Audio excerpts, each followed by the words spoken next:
Hello again. Happy Feast of St. Monica. She's got to be one of the all-time greats. I'd say probably definitely on the Mount Rushmore of saintly wives and mothers. So a very happy Feast of St. Monica to all, especially um, to the Augustines of the world, working on being Saint Augustines, but especially to the wives and mothers of the world.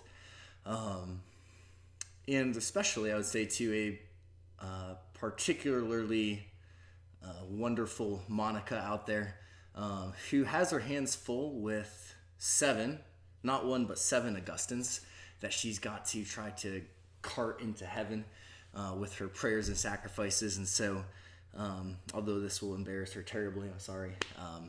A very happy feast day to my mother, whose name is Monica. Don't worry, I don't refer to her as Monica. Um, yeah, seven Augustines that we've got to get saint in front of. Which brings us right to the topic that we're going to discuss today. Going from not saints to saints. We're all somewhere on that path, hopefully. We're all Augustine, some level of Augustine, working towards being Saint Augustine, as it were. I hope. And that brings us to the first thing I want to discuss today, on this topic of being saints, becoming saints. Don't worry, this will be a multi-part series. If I said everything I wanted to say right now, we might be here till tomorrow. So we'll just kind of dissect this topic. There's so much we can talk about. Hopefully, so much we will talk about. But I think if we break it down a little bit in segments, week by week or whatever, it'll be a bit more digestible. Hopefully, but it's very important that we set our sights where they need to be set, instead of on things that lead ultimately to death and end with death. So, being saints. Where do we start? Well, I think I'll kick it off with a little anecdote, something that happened a few months ago. I think it was at the Shakespeare Festival.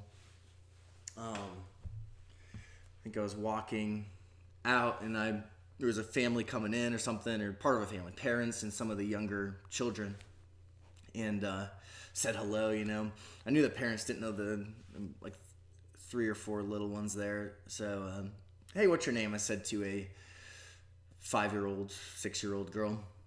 Hi, I'm so and so. Nice to meet you. I was like, I got a sister with that same name. I said, yeah, she's pretty cool. And the little girl's dad said, yeah, you hear that, so and so? You gonna be cool like father's sister?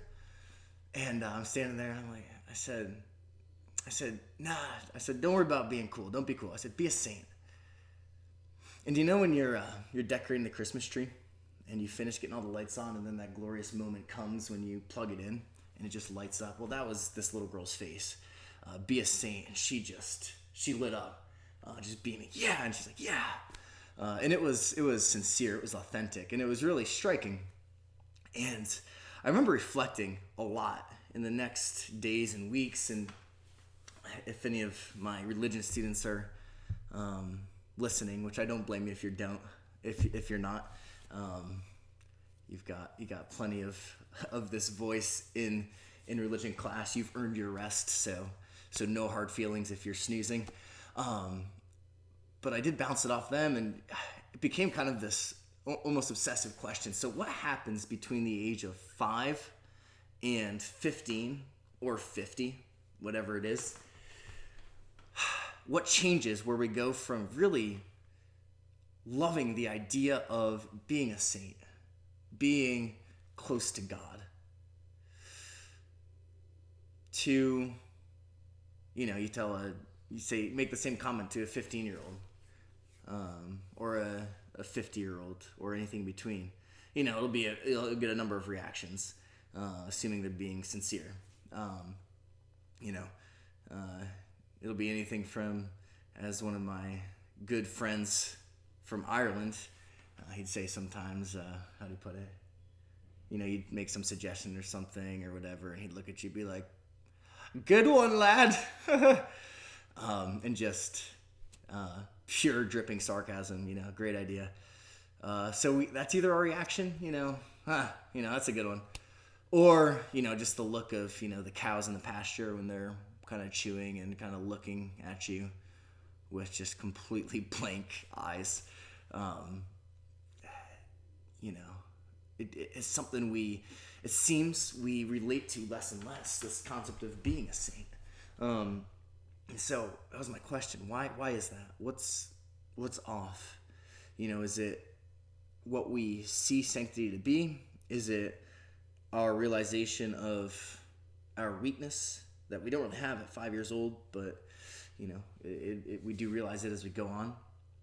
So I bounced it off my students. We had a great discussion. It might have even been a homework assignment for them just to write down, okay, hey, what are your thoughts on this, whatever. And I remember they turned something in, and believe it or not, a room full of 40, 15-year-old boys.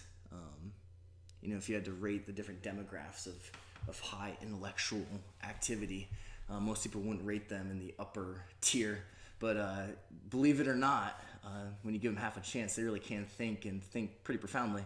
So there's some great stuff they came up with, and maybe some of that I'll share with you as we go along, as we try to kind of debunk this and set our sights where they should be set, and with God's grace, hopefully develop the right mindset with this question. But having said that, and it's something we will elaborate on in future conferences. As I said, it's a multi-part series. How many parts will it be? I do not know. Anywhere from 3 to, we'll see. What we're not talking about, though, and this needs to be very clear right at the start. When I say being saints, we have to be saints, become saints. I am not saying, firstly, that we need to become, a well-noted, well-known, exceptional Mount Rushmore saint. That's completely not what it's about. If God wants to take a holy soul and, raise them up and glorify them for the edification of the world, he can, but that's not the essence of sanctity at all. Just look at the greatest saint of the modern time, Saint Therese, who never did anything exceptional. What did she do? And here's the essence of it. She loved greatly, and we'll build on that. We'll get there. So we're not talking about being exceptional, working miracles, fasting on bread and water daily, scourging ourselves, wearing a hair shirt. So St. Philip Neri had a seminarian who took himself pretty seriously and asked him, well, maybe he had good intentions, I don't know, but he's hey, I want to wear a hair shirt. St. Philip, he kind of saw, well, this guy, he's doing it, some good intention, but probably a lot of vanity there, a lot of equating sanctity with the exceptional things instead of focusing on, okay, loving God and doing his will, your duty, etc. So St. Philip Neri said, yeah, you can wear a hair shirt as under one condition, that you wear it on the outside of your clothes. I think the seminarian got the point. I hope he did. So we're not talking about being a Mount Rushmore saint, okay? We're also not talking about, like this, perhaps the seminarian, fitting ourselves into the mold of what we think a saint is, okay? Taking ourselves seriously. I'm saintly, we kind of carry ourselves with a certain solemnity and, never smile, God forbid, the saints, they prayed with great recollection, so, making sure everyone sees our great recollection, our great austerities, etc. That's not what sanctity is. And so when I say be saints, don't start being weird, okay? There was a religious sister who was known for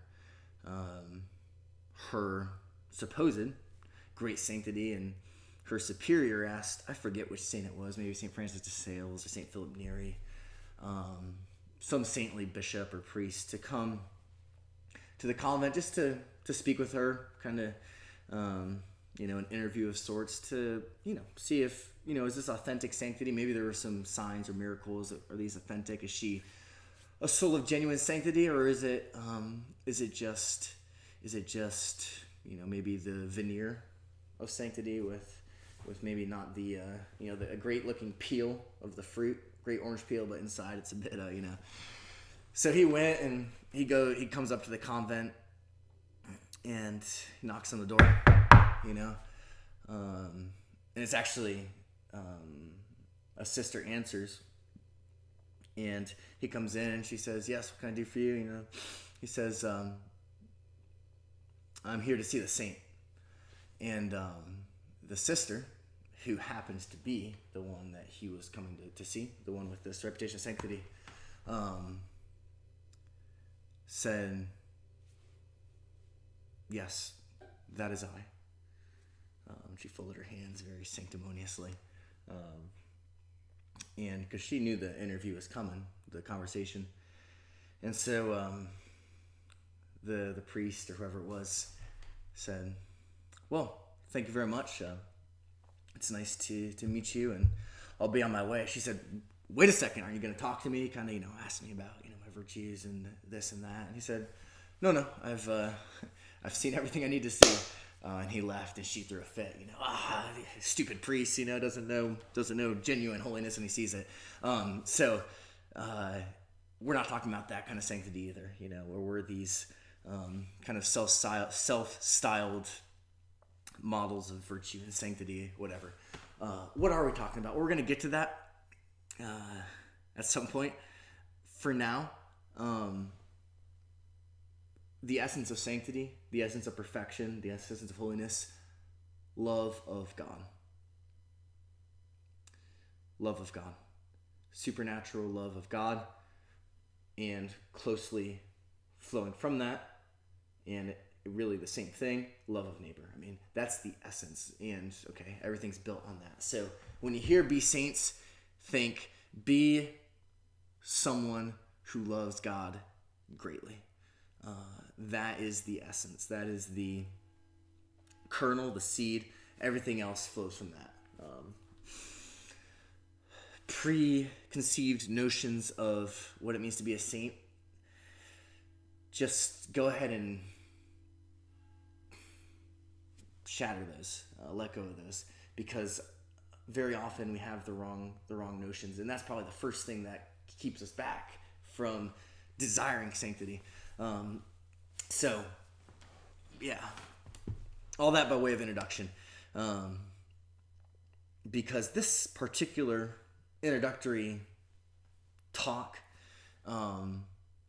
is focusing on a key element of being a saint, one that is utterly, entirely indispensable, as necessary for being a saint as getting in the car is for going on a road trip. So, St. Thomas Aquinas had a sister, and one day she asked him, she says, what's, if you had to boil it down to one most important thing, what is it? What do I need to do? And St. Thomas says, well, you actually need to do three things. So, he said, number one, you've got to want it. Number two, you've got to want it. And number three, you've got to want it. So we got to want it. When you repeat something three times, it's because it's very important. And so, desire, wanting it. For St. Thomas Aquinas, who happens to know a thing or two, this was the single most important thing. In fact, the top three, if you like. You gotta want it. Interesting, because well, isn't it humility or isn't it this? Sure, all these things, but first thing, desire. Reminds me. So I was remembering, but then I found it. I'll show you in a second. So when I was in high school, one of the priests at the school, he just left this little note. I think I was a sophomore. He left this little sticky note, which is surprising because he lived by the sticky note. I always write stuff down to remember it. And as I was there, his sticky notes would gradually get larger and larger till you get the might as well just be letter paper, with adhesive. But this was a very small sticky note, which is probably one reason I still have it. But he wrote this sticky note, just put it in my mailbox or something, and I remember very clearly. It said, "The difference between greatness and mediocrity, colon." And then underneath, the dominant desire to reach the goal! Exclamation point.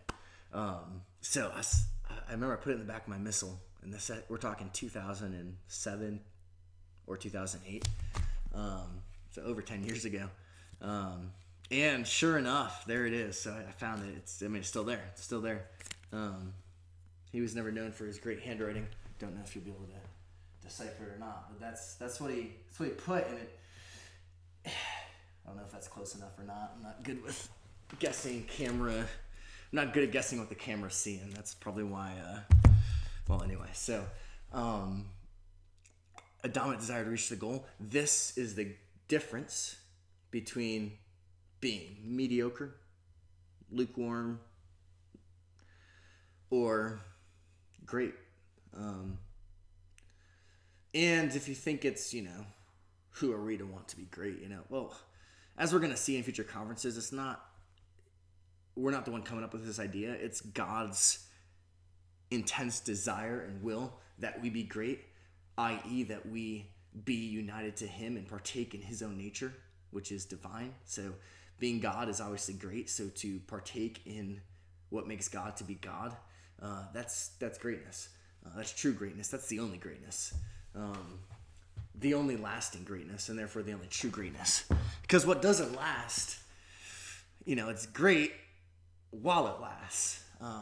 But true greatness has no end. And that's why we're going to talk a lot about being a saint, because that's the one thing we can strive for that does not end with the coffin, the grave. And so, speaking of that, I remember just being fascinated. I was reading a few years ago, but, you'd hear this and that. And so I just dug into it one day. What's the truth behind this? These legends, But the late Kobe Bryant, God rest his soul. I mean, I was fascinated by his drive. It's just remarkable. There's tons of examples, the off season. Okay, you work in the off season, you stay in shape, sure. You go on vacation with your family, so maybe you just take a break from your craft for some time. Well, not Kobe Bryant. I mean, he was so fixed on being a great basketball player. By 8 a.m., family vacation, right? So by 8 a.m., when the rest of his family's kind of waking up and getting breakfast, and he was there with them. Spend time with the family at 8 a.m. What they didn't know was that he had been up since 4 a.m. or earlier, getting in 800 made shots. Not 800 shots, 800 makes. And that was his first workout of the day. So then spend the day with his family, and then come afternoon, okay, another 4-hour workout. I don't know, maybe getting up to 2,000. I forget the numbers, but I mean, this guy was driven. He had this, they call it the Mamba mentality. And I always think, if we had his mentality for being saints, we would be unstoppable. And we would become saints because nothing would stop us. Everything would be fuel. And that's one of the things we're going to see in a subsequent conference, is that everything is meant to be and should be. And if we have this desire, it is a step towards this goal. Nothing stops us. even our own, believe it or not, sins. All things work to the good of those who love God, even, said St. Augustine. You'll notice his name comes up a lot. Even sin, even our sins, if we love God, make us greater saints, of course, because we repent and then have a greater generosity, a greater self-knowledge, a greater glorification of God, of his mercy, etc. So it's not obviously the direct act of sinning that works to our good. That obviously works to wound us or destroy us, to kill us. But so we got to have this mindset, this mentality, this drive.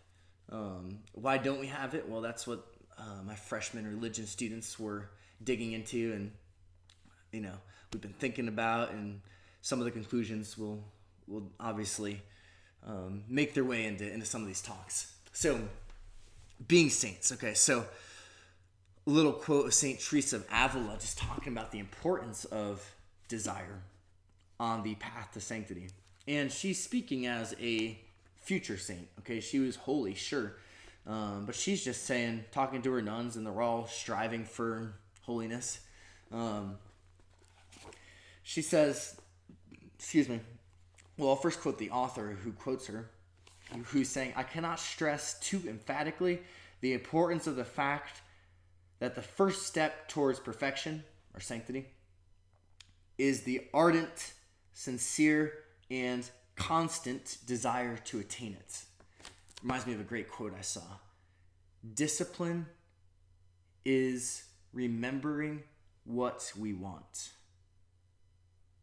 Discipline is remembering what we want. It's not the typical definition of discipline that you hear, but that's what it comes down to. In the moment, acting towards our true goal, which hopefully we desire, which hopefully we want, even though at the moment the goal seems really far away and we just want, comfort or whatever it is. You're on a run, you want to get to the end. Well, discipline is remembering, I want to finish, okay? Rather than stop and get my whatever.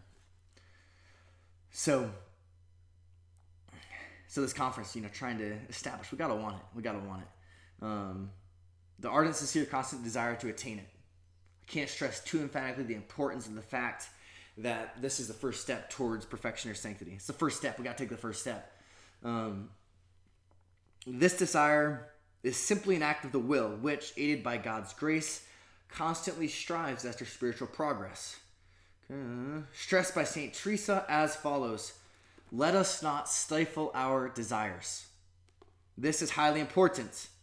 Let us firmly believe that with the divine help and our own efforts, we, too, can, in the course of time, obtain what so many saints, aided by God, finally attained. This is huge. Had they never conceived such desires, had they not little by little carried them into execution, they would never have risen so high. Oh, how important it is in the spiritual life to rouse oneself to great things. As we're going to see, why don't we do this? We think, oh, that's far beyond me. Who am I? I'm just so-and-so. Well, that's actually, I'm afraid, very often, pride. Us taking ourselves far too seriously. As we're going to see in a later conference, I'm excited for that one. It'll probably be a few talks away still, but we've got to stop taking ourselves seriously. We've got to learn to laugh at ourselves. Because that's if we don't, then it's a huge obstacle to God, to his work. So, desire. Hugely important. It's like wings, It's like wings. Not the kind you eat. But if a bird has wings, right? So, if a bird's meant to soar high, it's got to spread its wings. The other day, there were some turkey vultures circling. And one of the other priests were outside and saw them and said, my grandpa always told me they're the most efficient flyers, or I forget exactly. His point was, I said, are you kidding me, turkey vultures? But he said they can go for hours. I forget the actual thing, and I'm not a biologist, so this might be crazy, but they can ride the wind currents and use the wind without a single flap of the wings for hours on end. But they can only do that if they spread their wings. And desire is how we spread those wings. We got to want it. Remember, St. Thomas Aquinas, what are the three things? Want it, want it, want it. I even wrote it down when I was going through what I was going to talk about, and it's on a big sticky note in rapid chicken scratch, but there you go. Want it, want it, want it. St. Thomas Aquinas. So, to wrap this up, I think it really helps us when it comes to desiring something. Okay, well, why is it necessary? If we tell ourselves, why is it necessary? And there's 1,000 reasons why it's necessary that we're saints. It's not, oh, it'd be nice, it wouldn't hurt. No, it's critical, crucial, fundamental, primally important. I'm running out of adjectives here. Why? Well, at the seminary, so Father LaRue, he'd often, travel, whether go preach a retreat to, sisters or, whatever. It seems like every time he came back, so he traveled by plane. Every time he came back, the next spiritual conference, he'd say something like, he'd say, the world, and I won't try the French accent. The world today is completely upside down. And then he'd tell some story of like something he saw in the airport or someone he was talking to, and I mean, just crazy. Not only all sense of God's gone, but all sense of just basic, like rational. We see it in today's world, with everything. And he'd say something along the lines of, a few hundred years ago, we could maybe get away with not being saints. But in today's world, it's so desperate. It's so far gone. There's no solution apart from us being holy priests. He'd say to us, the seminarians, future priests. That's the only remedy, because it's so far gone. And I'm going to say the same to you, because it's not just the priests. If priests are holy, it's so that the flock will be holy, so that you will be holy. So everything's so far gone. There's so many souls going to hell. As Our Lady of Fatima said, just droves. Everything in our world is so obtrusively obstructive from God, so powerfully drawing souls from God. The only solution is saints. The devil told the cure of Ars, he said, if there were, I forget the number, 10 at most, he might have said 2. I think he said 10. If there were 10 of you, 10 souls that love God as greatly as you do, my work in France, which was extensive at that time, the devil's work in France, I mean, just secularization and sin and you name it. I'm restraining myself from another French joke right now. My work in France would be done if just a few more holy souls like you. We see his work in the world today is universal. It's everywhere. The one solution is that we be saints. One soul closely joined to God by love, by charity. A soul that is willing to let itself be loved without discussion by God and to love him in return without condition, without clauses.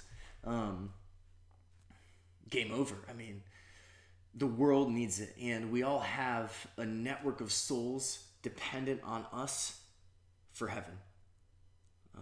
Many souls go to hell, said Our Lady of Fatima, because no one's praying for them, making sacrifices for them. If we come one step closer to God by charity, by knowledge and love, by intimate friendship, how many souls? Dozens at least. Probably in the hundreds or thousands. receive more grace?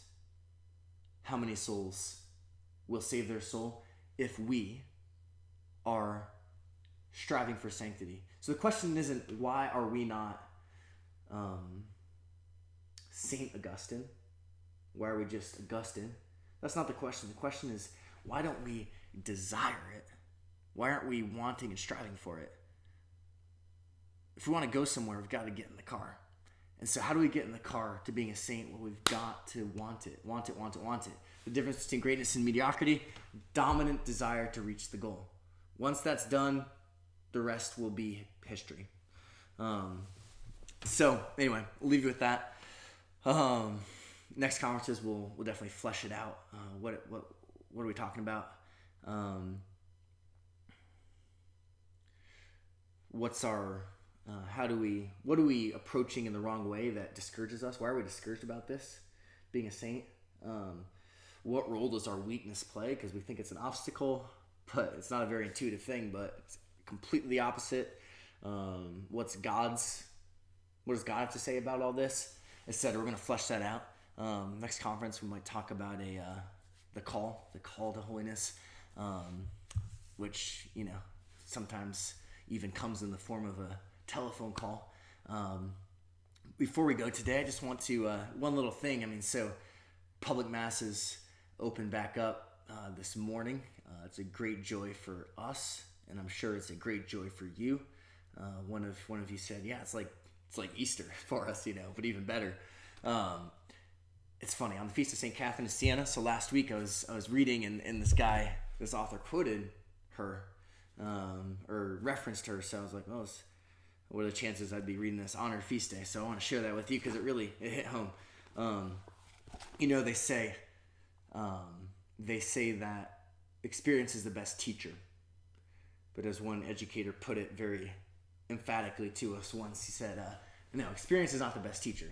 Experience reflected upon is the best teacher. So I think it's a good moment for us right now, coming out of this month of hibernation or this month of non-attendance at Mass, to reflect. Because, clearly God was teaching us a lot through that. So among many other things that I'm sure you've learned, that I know I've learned, something I just want to touch on. So, let's see here. All right, here we go. So, it's just funny. He's talking about this. Think this past month. I think it's literally a month. It was April 4th, the last public Mass. Oh, what good would flow from the deep conviction that while we cannot, whenever we wish, enjoy the company of the God-man on our altars. Sound familiar? But even now, with the church open again, you can't always be there. You've got your daily duty, work, home, whatever. So we can't always enjoy the company of the God-man on our altars. It is possible for all of us to withdraw, like St. Catherine of Siena, into ourselves to commune with the God of our hearts. What a pity that in our prayers we seek God very far from us in a distant heaven instead of seeking and finding him in our own heart. And reading this called to mind the fantastic prayer of St. Augustine. Let's see. It's in Latin, beautiful Latin, but I'll hack it out, just a little piece of it in English for you. One thing he says in this prayer is, may the burning coal of your love burn ever within me. So, oh Jesus, live in me. May the burning coal of your love burn ever within me.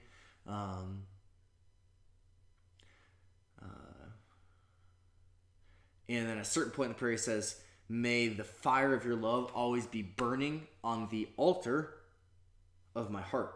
So our heart is an altar. And so coming back to Mass now, okay? The strife is over, right? The no Mass time is over.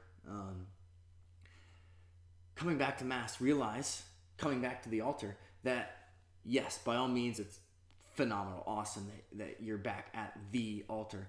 But realize when you leave that you're not leaving the altar is your heart. And the fire of the love and life of Christ is burning there, hopefully. And if we remember that, we will live our Mass. We will live what we saw and did at the altar, at Mass, because we'll remember that our heart is the altar. Christ is in us, and everything, the joys, the sorrows, and everything in between is feeding the fire on the altar of our heart. And there's this great picture that I have here to show you. It's of an altar being consecrated. This was actually in Phoenix, Arizona, at the beautiful church there. It's an image of what our heart is meant to be. And there's 5 fires when they consecrate it, and on 5 crosses that are in the marble, symbolic of the 5 wounds of Christ. In our heart, it'll be wounded, just like, we continue Christ's passion. And yet those wounds are where the fire is, the love, because love through the cross. One of my cousins, who's a Dominican sister,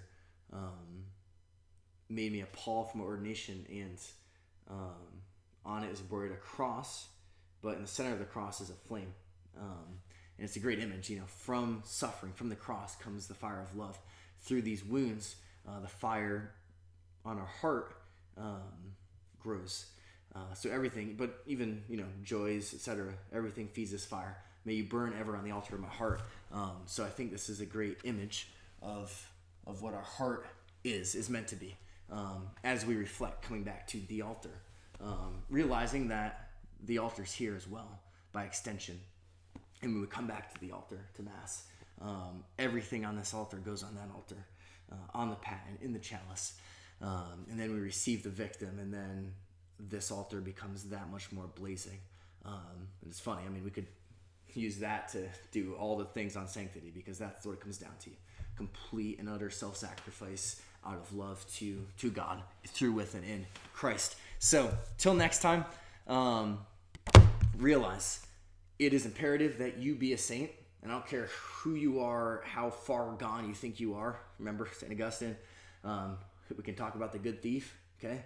If you break his life into fractions, he was not a basket case spiritually for approximately 1/1000th of his life, and he's a great saint.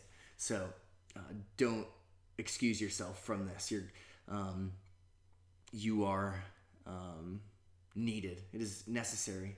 It is important. If not for you, then for those around you, that you be a saint, and realize the single most important first step is threefold. Want it, want it, want it. Till next time, God bless you.